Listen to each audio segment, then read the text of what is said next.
Sometimes life gets really heavy. And I don't mean just a bad day or a tough week. I mean the kind of heaviness that sits on your chest and refuses to leave. The kind that makes you stare at the ceiling late at night with tears in your eyes, wondering when things will ever get better. Maybe you've lost someone you loved deeply. Maybe your heart's been broken in ways no one else understands. Maybe you're stuck in a job that drains your soul. Or maybe you're dealing with illness, betrayal, loneliness, the kind of pain that no one can see, but it's consuming you inside. And even in that pain, you keep praying, you keep asking, you keep begging Allah in sujood.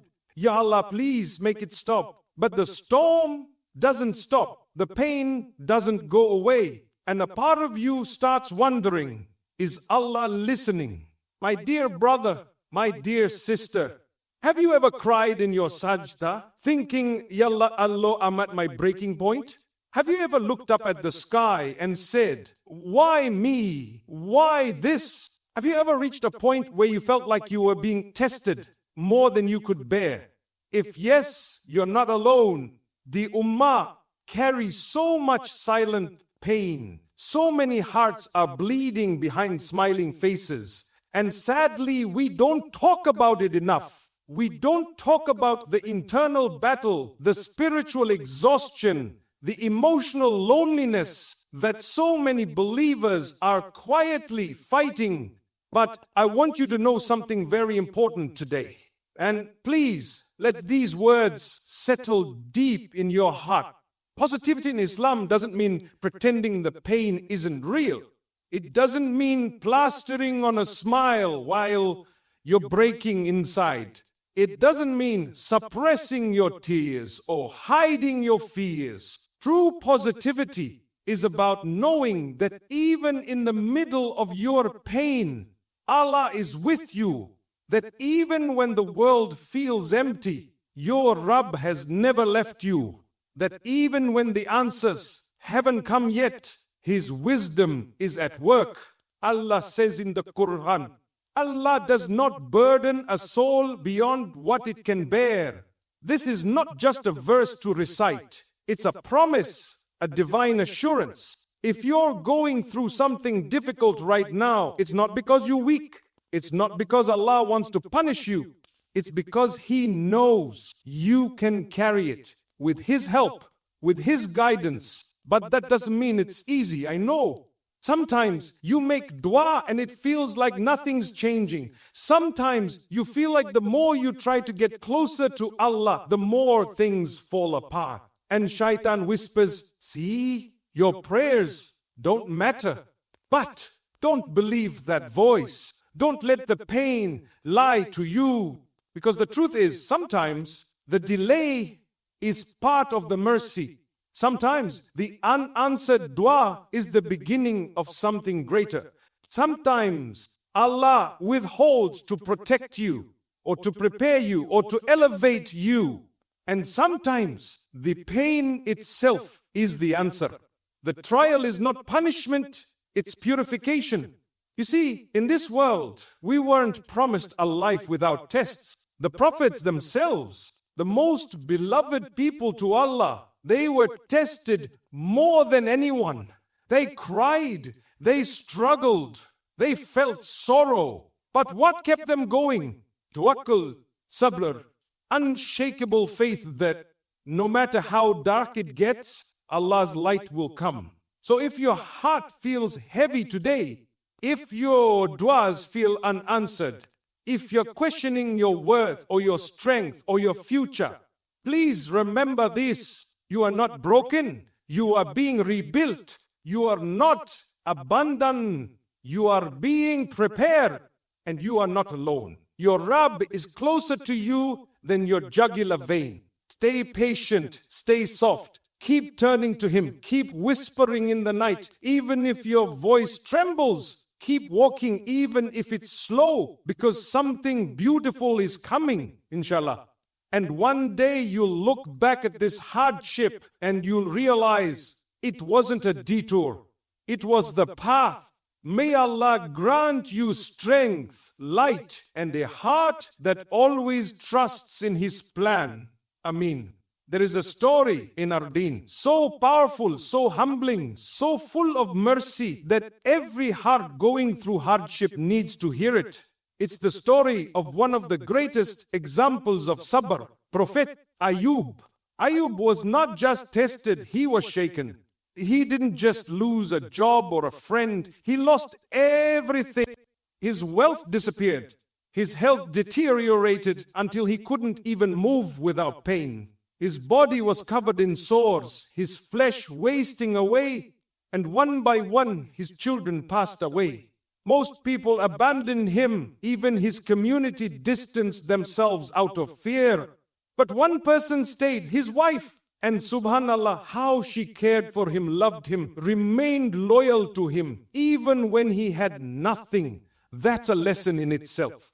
But the real beauty of this story isn't just in how much he lost. It's in how he responded to the loss. Not once did Prophet Ayub complain. Not once did he say, "Why me?"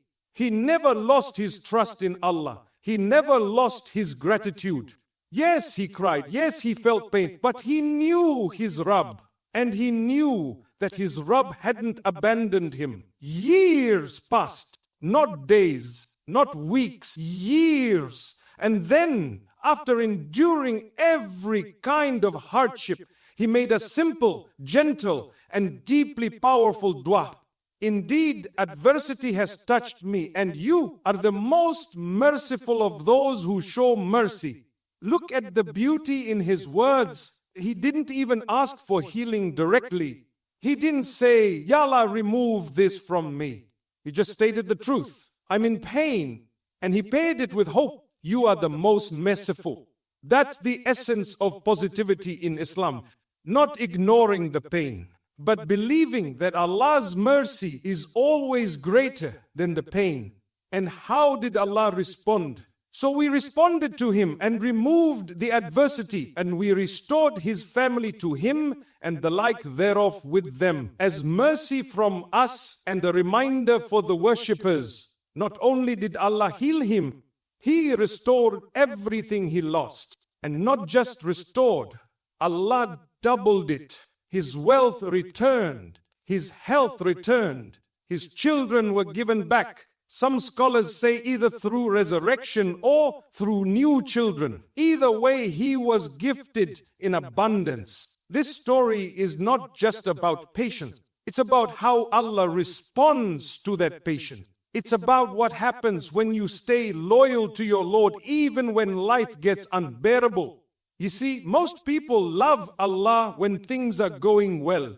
But the real test and the real beauty is loving Him when everything's falling apart. And Ayub showed us how that love looks. He didn't fake a smile. He didn't pretend he wasn't suffering. But he held on to one thing, his hope in Allah. And that's what we need today. Because maybe you've lost something too. Maybe your body is hurting, or your heart is breaking, or your soul is tired from a test that seems endless. And maybe people around you are saying, it's been years and nothing's changing. But the story of Ayub reminds us, even if the test is long, Allah's response is near. And maybe, just maybe, your dua is the next to be answered. But even if it's not, even if relief doesn't come in the way you expect, the reward for your sabr is being written right now. Every tear, every sleepless night, every moment you bite your tongue and say, all praise be to Allah, it's not going unnoticed. The Prophet said, the most severely tested people are the prophets, then the next best, then the next best. A man will be tested according to the level of his religious commitment. So, if you're being tested hard, it may be a sign that Allah sees something in you that you don't even see in yourself. A level of faith, a capacity to rise, a heart that can handle what others. Tests are not punishments. They are conversations between you and your Lord. And like Ayub, You don't need to scream or shout to be heard. You don't need fancy words. All you need is a sincere heart and the belief that Ar-Rahman is listening. So make that dua, whisper your pain, tell Allah what hurts, and then trust Him. Because the one who healed Ayub, who brought him back from the edge of life, is the same one who's watching over you right now. Subhanallah. May Allah grant us sabr like Ayub, hearts that remain loyal in hardship and relief that brings tears of gratitude. Ameen. One of the most beautiful truths in our faith is this: your pain is not pointless. It may feel like it. It may seem random, unfair, or even cruel. But in the eyes of Allah, your pain has purpose. You see, when hardship hits, it can do one of two things. It can either break you or it can bring you closer to your Creator. And for the believer, every test, every heartbreak, every hardship is a door that opens the heart to something deeper, something higher, something eternal. Sometimes we don't realize how far we've drifted from Allah until a test brings us to our knees. Sometimes it takes a storm to remind us that our boat was heading in the wrong direction. And sometimes the very thing that hurts you, Allah doesn't test us because He wants to watch us suffer. He tests us to purify us, to raise us, to bring out the best version of us, the version that lives with taqwa, humility, and sincere love for Him. The Prophet said, when Allah wants good for someone, He puts them through tests. Now think about that. Tests aren't punishments, they're opportunities. Opportunities to come back to Allah. Opportunities to cry to Him like never before. Opportunities to realize there is no power and no strength except through Him. You might not have chosen your pain, but Allah did. And He chose it for you with full knowledge of your capacity, your strength, and your future. And sometimes the purpose of the pain is not to change your situation, but to change you. To change your heart, to soften your ego, to remind you who's in control. Let's be honest, when life is good, we often forget. When our bank account is full, when our health is strong, when everything is easy, we get distracted. We delay our salah, we rush our duyas. We fill our days with dunya and we lose the sweetness of our connection with Allah. But then something happens. Something that shakes us, something that brings tears to our eyes, pain to our chests, and a desperate need to feel close to Him again. And in that moment, the heart turns back. Sujood becomes longer. Duas become real. And suddenly, Allah is the center again. That, my brother, that, my sister, is purpose. The Prophet once said something beautiful. No fatigue, no disease, no sorrow, no sadness, no hurt, no distress befalls a Muslim, even if it were the prick he receives from a thorn, but that Allah expiates some of his sins for it. Subhanallah, even the tiniest discomfort, a headache, a paper cut, a moment of sadness, it's not wasted. Your pain is cleaning you, it's prepping you, it's elevating you. If you respond with patience and faith, and it's not just about reward in the hereafter. Even in this dunya, hardship brings gifts. You might discover strengths you never knew you had. You might become more empathetic, more humble, more sincere. You might inspire someone else just by how you carry your test with grace. And maybe, just maybe, Allah will bring you closer to Him than you've ever been through the very thing you once begged Him to take away. So if you're walking through pain right now, don't rush to escape it. Sit with it, reflect on it, ask Allah what He's trying to teach you. And most importantly, keep your heart open to Him. Say, Allah, I don't understand, but I trust you. Say, Allah, I'm hurting, but I know you are with me. Say, Allah, I'm lost, guide me back to you. And He will, wallahi, He will.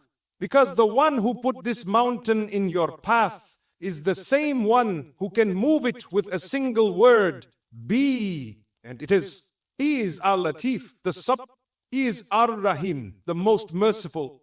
And He is Al-Hakim, the all-wise. So never let your pain be wasted. Turn it into purpose. Let it lead you to your best self. Let it be the reason you find your way back home to Allah. And when you do, you'll look back and say, that pain, it was a gift. That hardship, it was a mercy. That test, it brought me closer to the one who never leaves. May Allah allow our hardships to become the reason for our nearness to Him. And may He replace every pain with peace, every fear with faith, and every loss with something better. Ameen.